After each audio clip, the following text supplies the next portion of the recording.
Good morning, everybody. It's lovely to have you join us today. My name is Bronwyn Edwards. I'm the CEO of Roses in the Ocean, and with me is Carrie Lumby, one of our Roses in the Ocean co-design facilitators. Carrie, I'll let you introduce yourself further as well. Hi everyone, I'm Carrie. Like everyone that's involved with Roses in the Ocean, I have a lived experience of suicide. I'm also a member of the Illawarra Shoalhaven Suicide Prevention Collaborative, and down in our region we just completed the Safe Space co-design. So I'm going to go ahead and share our screen now, and Carrie and I will take you through the first phase of the lived experience co-design, and at the end we look forward to you asking us any questions that you might have. So just bear with me while I share my screen. All right, so yes, welcome to this feedback loop number one for the lived experience sessions. We would first of all like to acknowledge the traditional owners of the lands on which we're all meeting today, pay our respects to their elders past, present and emerging. And in particular, of course, we acknowledge the Darug, Gundungurra and Wiradjuri people of the Nepean Blue Mountains region. We'd also like to acknowledge the enormous insight and wisdom that our Indigenous communities and peoples bring to all aspects of our life, and suicide prevention and mental health and social and emotional wellbeing as well. And we have a lot to learn from them. I'd also like to acknowledge people with a lived experience of suicide. So for all of you who have taken part in this co-design process to date, thank you so much for the wonderful insights and wisdom that you've brought to the discussions. For those of you joining us now out in the wider community, thank you so much. We acknowledge all those with a lived experience of suicide, and acknowledge that suicide impacts so many other people as well in all aspects of their life and their work. So today, just give you an overview of the process so far. Hopefully, for those who've been involved in the process and others in the community who are interested, hope you've had an opportunity to review the orientation webinar. There's also an information pack there for you, which really outlines all about this co-design process. We have undergone lived experience focus group conversations in small groups of 3. Similarly, small focus group conversations with health professionals as well. And then we've also had 2 two-hour sessions with our lived experience participants to date that we're reporting back on in this feedback loop. So the purpose of today is really to provide the context of the whole co-design process, where we're at and where it fits into the bigger picture. Make sure we've got it right, make sure that we have captured what you've shared with us during the co-design round 1, and really keen to be gathering broader views and experiences from the wider community. Following this webinar, there will be a recording of this made available. So anyone on here today, please share that far and wide with other people with a lived experience that you know within your community. And there will also be a link to a survey, and we will send these links to everyone who has tuned in today. They'll also be available on the LHD's landing page on the Roses in the Ocean website, and we'll make sure that that link is made available also. We also want to explore what's missing, and this process of this feedback actually helps us prepare for the next stage of our co-design process, which will be coming together with our health professionals again with the collated results of this feedback webinar, but also a feedback loop that we are hosting at the same time with our health professionals. All right, so I'm going to hand over to Carrie now. Thanks, Bronnie. So before we have a look at what the experiences that we gathered and some of the ideas, we just wanted to let people understand what perspectives were in the room. And as Bronnie had said, the process of co-design that Roses follows is really about allowing for as much community input as possible, as broad as possible. But obviously there are limited numbers of people that can participate in these virtual workshops. So we try to get a diversity of experiences, of insights, of perspectives in the room that are especially relevant to the co-design project at hand. And in the case of co-designing a safe space, it's really about capturing the lived experience perspectives of people that have a direct experience of suicidal thinking, who have survived a suicide attempt, people also that love and care for people who have been suicidal and attempted suicide attempted suicide, and also people who are bereaved. So they're some of the perspectives. We also appreciate that often people's lived experience doesn't fit neatly into one category. So we're also people are often bringing more than one perspective. And just in terms of the sessions and what we focused on, thanks, Bronnie. Yeah, so we really walked through the emotions and feelings that people were experiencing when they were trying to seek help through ED particularly, but also importantly, people who have chosen not to go to ED or would not go to ED or wouldn't go back as a result of their previous experiences, and also to explore the reasons why they felt the way that they did, and what were the needs that were sitting underneath those feelings, what were the unmet needs.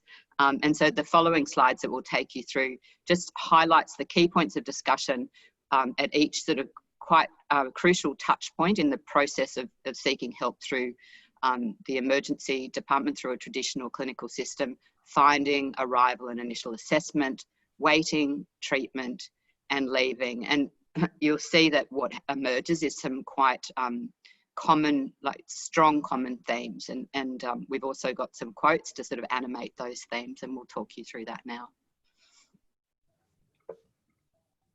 Thanks, Bronnie. So, understanding your experience. In this first area that we asked people to reflect on their experiences was around at that point in time when they knew that they needed to get some support, they needed some support to stay safe. And what were they feeling? What the emotions that they were experiencing at that moment in time? Now you'll see here, a lot of you are probably familiar with the concept of a word cloud. So the larger the word, the more people actually mentioned that particular emotion. So you have feelings here of people describing feeling very helpless, desperate, scared, frustrated and panicked, confused. Some of the things that people spoke about was that they didn't know where to turn. At that moment in time, they weren't really quite sure where to go to get the support that they needed.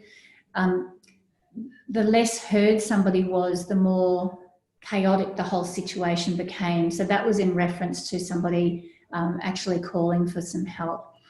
They went on to say that it was really quite frustrating that when they were kept on the phone without any real help, they knew that they were being kept on the phone for the police to come, but there wasn't that transparency. You know, I wish they'd just been honest. And this was something that this person felt incredibly strongly about, is that transparency at that time when things are really quite chaotic.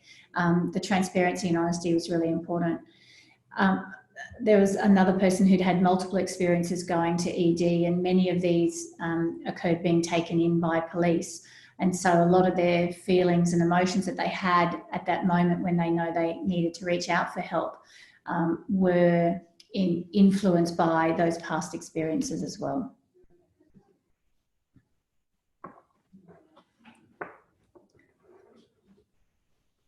Does that slide come up for you, Carrie? No, it hasn't, but that's okay. So then, yeah, so the next touch, thanks, Bronnie, was arrival and initial assessment. And we appreciated here that not everyone arrives at ED the same way. There's not the same.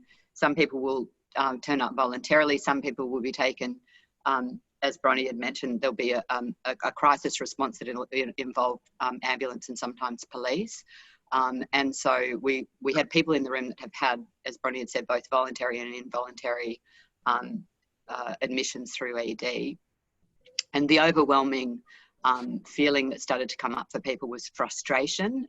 Also, a lot of people spoke about the feeling very isolated and alone and overwhelmed by the process and just the actual place that they're in a very busy environment. Also, there was self-blame. There was stuff about people, the way they felt about themselves, that a lot of judgment about themselves, not just the process. And someone that cares for their son talked about here says, he kept saying, don't let them take me. In the end, they just took him away, brought him by police, handed over to ED, put in a room by himself, or if chaotic, there would be a security guard. So talking about the fact that that experience is traumatic, both for the person that's subject to that kind of a response, but also for the people that love and care for those people that have to witness that and support the person, and then also support the person once they come back home. And a really important one, I think, this really sort of goes to the heart of the idea of a biomedical approach to people's emotional pain and distress, is that people often don't feel that they're being prioritised, or they're being sort of pushed to one side because they're there for an emotional mental crisis and mental distress. So despite them feeling very much in suicidal crisis that it is a life and death situation, that in a system that is set up to address physical health needs, that it's just not prioritised. So yeah, that was certainly a theme that emerged through talking to people with lived experience. Thanks, Bronnie. Thanks, Carrie. So then we asked people to reflect on their experiences in waiting. So once they've arrived, they've had that initial assessment, then what happened and what was that like for them? Once again, you can see a lot of frustration coming through. People talking just about the physical things as well, in terms of just being hungry. You may have noticed on the slide before, a number of people mentioned that it was cold. So people being left just by themselves at a time when they absolutely need that human connection and support, but they're feeling lonely, and they're feeling like they're a nuisance. They're scared and sad. So it was quite a disheartening experience for a lot of people. And this is absolutely something that we have heard in the numerous places. It's not just in this particular region, but people commenting about ridiculously long waiting times. There was somebody who was taken in at 9 p.m. at night and wasn't seen until the morning. Feeling like the staff aren't prepared to help or handle the situation, that there was no one there just to offer those basic comforts like food. You weren't able to leave the ED to go and get anything, but at the same time there wasn't anything there for you. So you sort of had to be lucky if you're going to get anything, if you're there at the right time and place. And it felt to some people that it was just like just ticking boxes, and that they weren't really being cared for. So that waiting period is very different in terms of time, but there was quite a lot of talk about extended waiting periods and people really wondering why and what was the point of that. So over to you, Carrie. Apologies, everyone. There seems to be quite a delay in when the screens are changing for Carrie.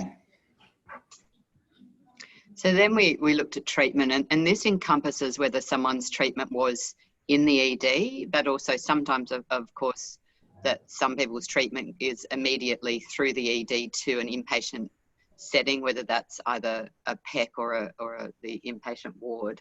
And you can see here that there was a strong sense of it just being terrible, and that is not so much. It wasn't so much just a comment on individual staff. It was really about, again, that idea that the treatment is just inherently not going to be therapeutic because it's not able to address the underlying issues that give rise to people's suicidal crisis quite often, that aren't related to that don't require a biomedical response. People talked about the environment itself being scary. So at a time when people really needed to feel safe, they felt quite unsafe, and that made them feel more frightened. Also, there was a lot of confusion. There just wasn't a lot of transparency in terms of what was going on, what the treatment was, what the sort of plan of action was.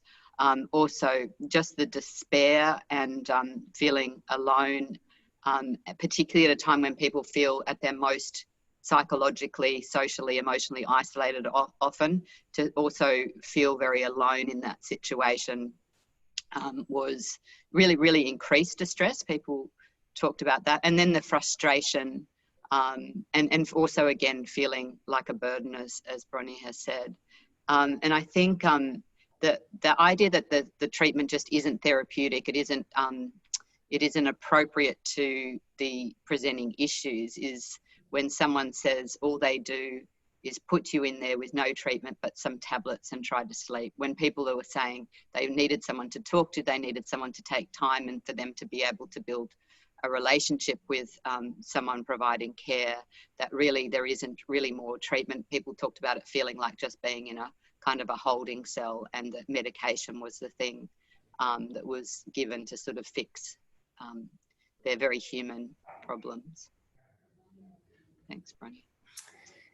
So then when we talk about leaving the ED, the primary feeling here was that they were leaving unsupported, that they could go through that entire process of trying to find some help and go through all those emotions that we've just spoken about, and then leave and feeling completely unsupported.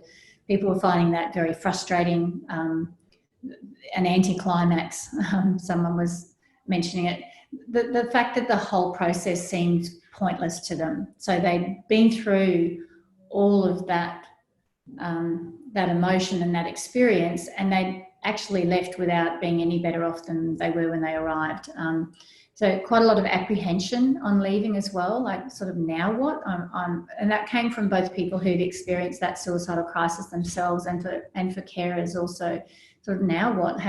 What do I do? Like how do I move on from here? Where do I actually get some help? People feeling rejected, but also interestingly, you see the word relief there, and it was people actually talking to us about being relieved to finally get out, realising that where they'd gone wasn't the place to be, and that they were relieved when they were finally able to leave. It was interesting for someone who had actually been through that process and then been admitted for a couple of days. Talked about, I sat reading my book beside the nursing station as I knew they had to do discharge reports, and I wasn't going to let them leave the shift without doing it. They just wanted out. Wasn't given any follow-up or support as a carer, and I think that speaks. It speaks quite loudly. It comes through a lot from people who come to the table of co-design as a carer, that they also have needs and they're trying to be the best carers they can and looking for support as well. Nothing had changed in the outside world, and the clinician felt people with this diagnosis don't belong in hospital, and therefore they were turned away without any real support. So the next slide is just some general feelings. We just asked people after those specific touch points, what were their overall general feelings if they had to name an emotion. And frustration, unsafe and inadequate were the three primary emotions that we had shared with us. This comment, I think, is quite pertinent. While in hospital, I kept looking around and wondering, why are we in hospital at all? A recognition that this system was never built with the purpose of supporting people in emotional distress. No follow-up and really hard to get the help that's needed. Somebody wrote a letter to a mental health forum about their experience, and they felt good that they'd actually included it. So they did feel heard in that respect, but still felt really very frustrated and angry with the whole process that they had gone through. So then we also, just while that slide's coming up for Carrie, we also then wanted to talk to those people who have not accessed ED or would never consider doing so. And we know that's super important when you're designing a genuine alternative to an existing service, to capture the perspectives of people that have not traditionally accessed those services or would not, including would not because of their previous experiences.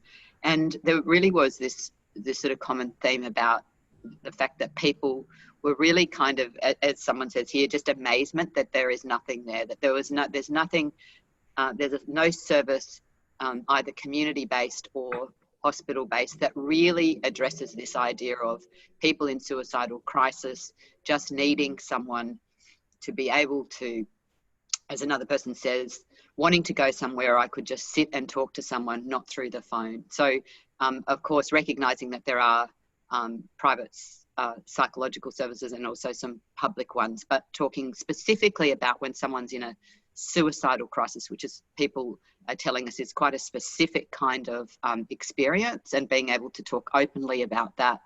And people feeling, someone also saying disbelief, I've gone to get help and they can't help, and the person that this person was subsequently referred to was told can't help either. So, and also just the experience that people now know that a GP is one place you would go. It's sometimes sort of the first point of call for people, their local GP, but when you're in crisis, you have to book an appointment. You can't just rock up, and they had to see someone who wasn't their normal doctor. So again, that thing where it's super important about the relationship at the core of care, and then when you're having to see someone else tell your story, you don't have that relationship of trust, and how difficult that is, particularly when people are in high levels of emotional distress.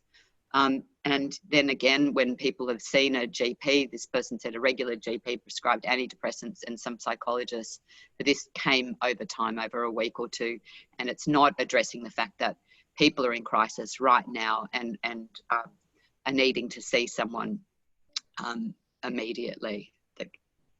Thanks, Bronnie.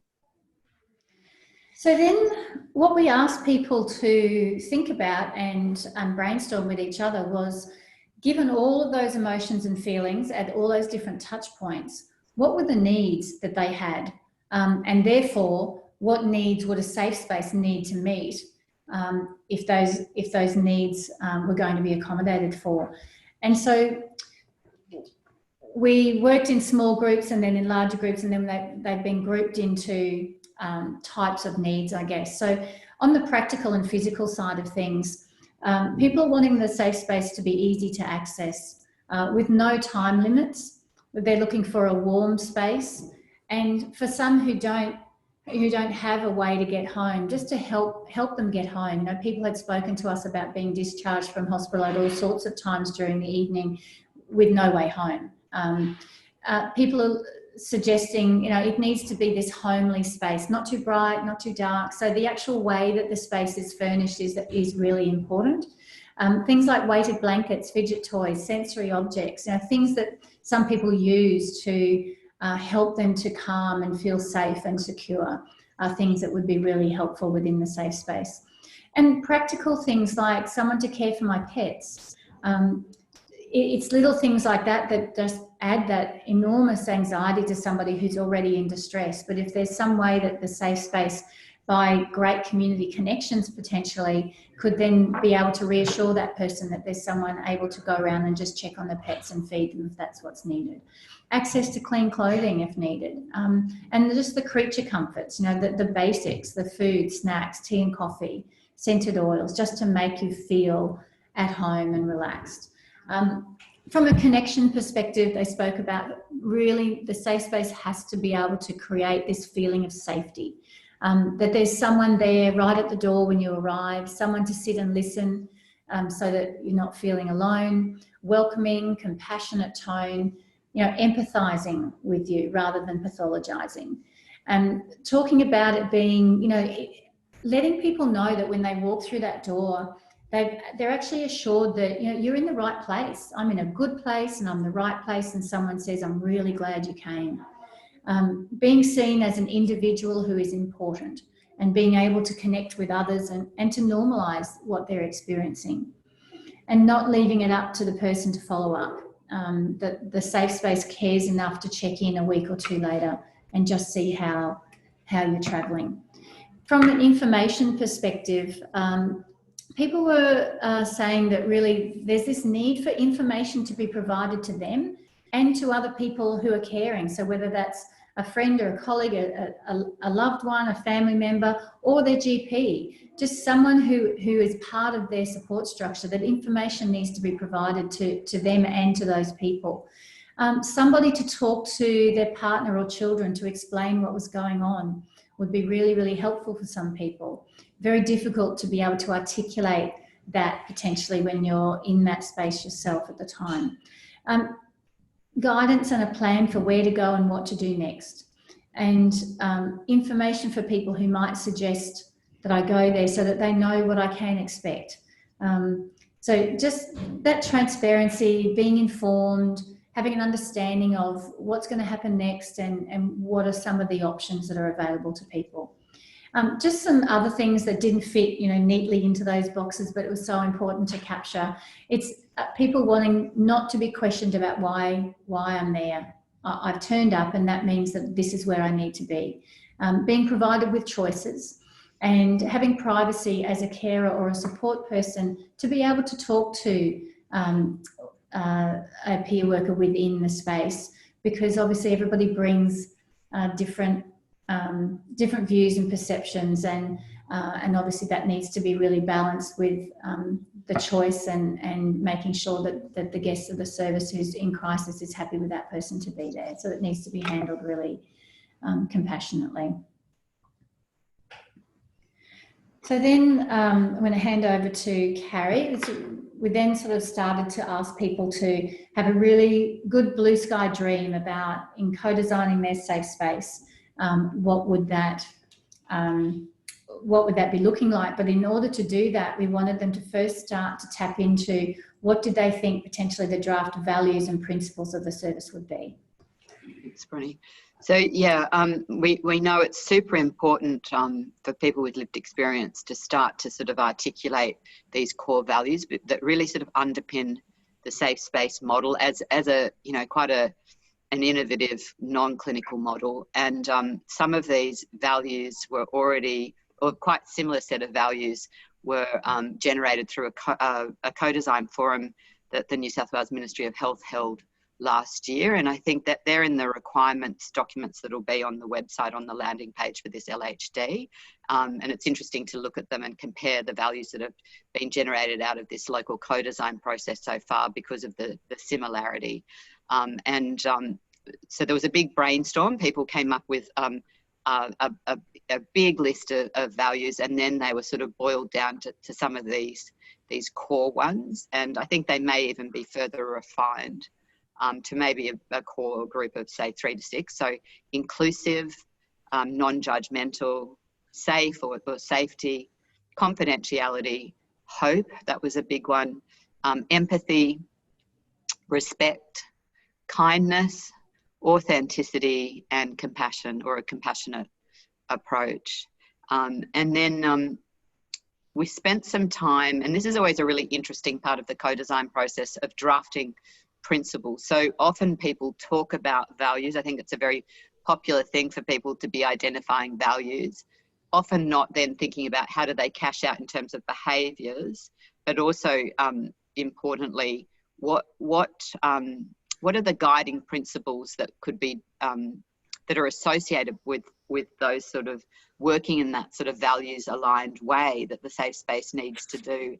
And so I guess these are kind of like, you can think of principles as like the fundamental truths or almost laws that govern all actions associated with safe space, all interactions particularly.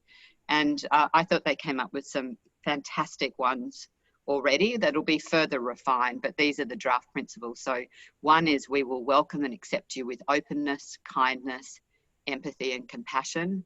2, this is an inclusive space for all in need of support and being heard without judgment.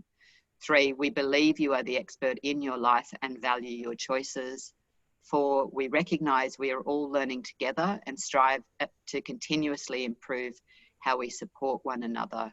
And 5, we are working towards our collective futures with hope. Thanks, Carrie. And as we go through the co-design process, we will test various scenarios that might happen within the safe space and look at how can we honour these values and principles in this particular situation. And that's some work that we'll unpack further. And it's also, they're super important for when the safe space is up and running. They're something that can be, when issues come up, then they can be evaluated and assessed against those principles. So they're very important to have those, to have generated them through this initial co-design process once the safe space is implemented. Yeah, thanks, Carrie. So true. All right, so then we said, right, let's go blue sky dreaming. And the reason we do this is because we understand that, and we talk to people about this to manage expectations. We understand that when you blue sky dream, it doesn't mean that everything you come up with is going to get into the very first iteration of a service. But there's such valuable information, and there's so much going on in New South Wales across so many different projects and initiatives, that even if it doesn't fit nicely into the safe space place, or it's just needs to be out of scope purely because of some parameters, be it budget or whatever, it still is really valuable information to feed back into your local health district. So when we ask people to be dreaming about what the safe space ideally will be, they talked about it being a really homely environment, a 3-bedroom house or something similar, you know, that lovely timber cottage sort of feel. Looks and feels like someone's house or living room. It doesn't look like an ED. It has a private access so that you can discreetly arrive. There's nice comfortable lounges, blankets, pillows, fidget toys, sensory objects, coffee tables, kitchen tea and coffee, just simple. But people did talk about having decent coffee, not having the little Moccona. I'm not a coffee drinker, but there were coffee drinkers in these co-design sessions who were looking for some really decent coffee. A water cooler and private spaces, which was talking about that some people will come into a safe space and really just want to sit on their own and just be for a while, and others at some point will, you know, maybe like to have 2 or 3 chairs together where they can have a conversation, but private spaces as well for if they're wanting to have a conversation with one of the suicide prevention peer workers, or a carer is having a chat with someone. Really keen to have an outdoor area as well, somewhere you can sit outside in the sunshine, or go out for some fresh air in the evening, and allowing people to smoke outside.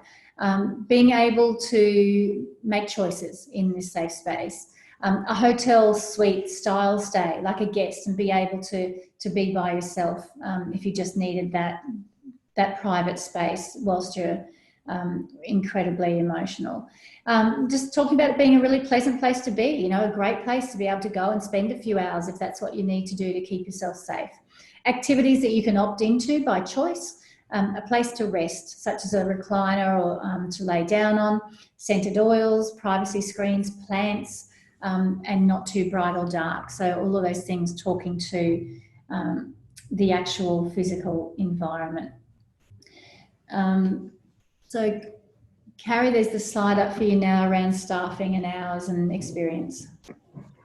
Yeah, okay. So with staffing, there was strong agreement. People spoke very loudly and clearly about the need in a non-clinical model to have lived experience peer workers, and that these peer workers need to be specialised in having that lived experience, specifically of crisis and or attempt, and to be able to really understand and get where you're at. It's a common phrase that's used.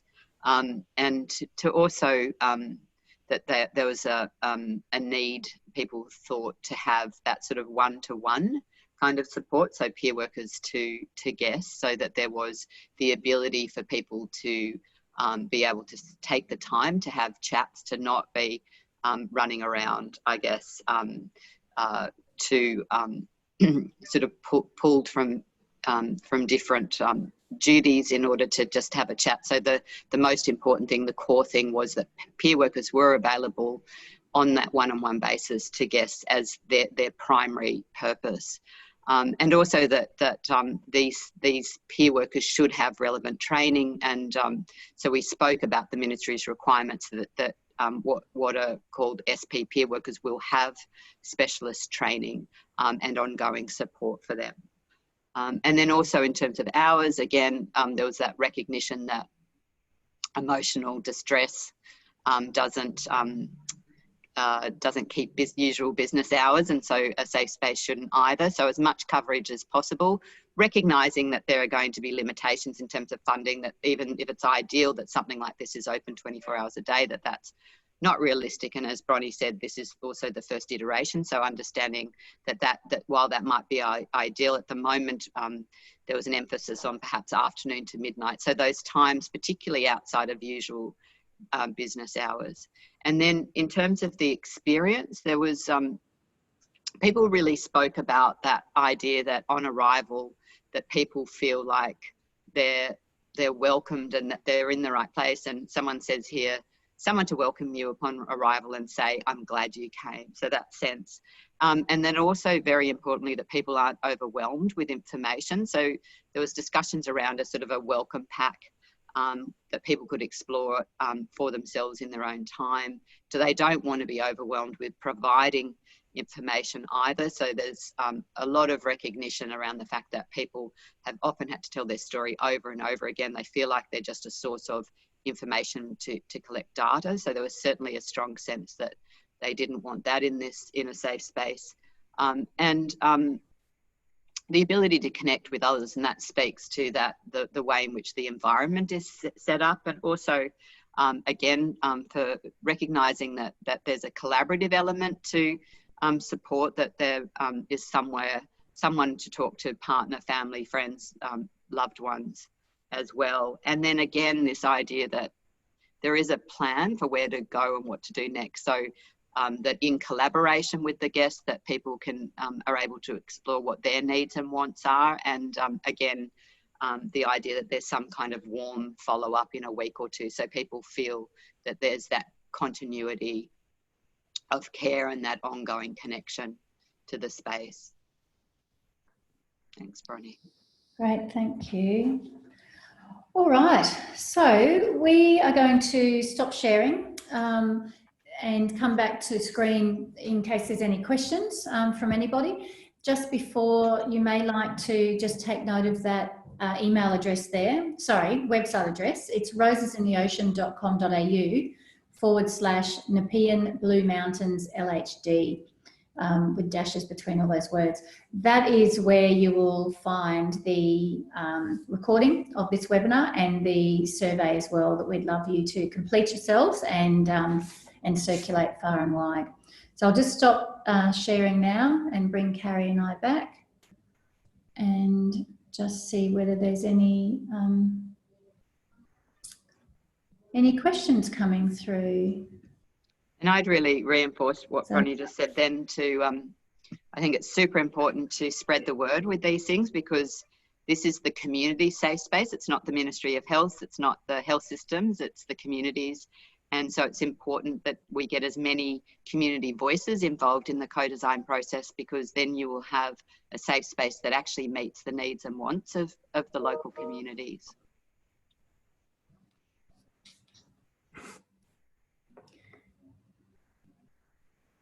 So just while we're waiting to see if anyone has any questions, just a comment here from someone who's missed the first session due to just work commitments and what have you. So look, the best way to participate now, so the focus group conversations and those group sessions have been conducted, but everything that we spoke about and all the questions that we asked will be in the survey. So please go to the survey that you'll find at that web address, and we'll send it out to anyone who's registered here as well. And then you can actually have all of your input there. And then there's, another 2 feedback loops as well. Oh, there's just a comment here also from one of the co-design participants that just to highlight, and I think this is actually really important because we haven't actually spelt it out, but that they want the safe space to be non-clinical. So where in the staffing where it says suicide prevention peer workers and peer workers with a lived experience of suicidal crisis specifically, that's also inferring that it is a non-clinical space, which of course is what is in the New South Wales Ministry of Health requirement documents also. And someone's just asked about the location of the safe space, which is an excellent question, and it's something that's going to come up throughout the process. That hasn't been, as far as I understand, determined yet in this local LHD.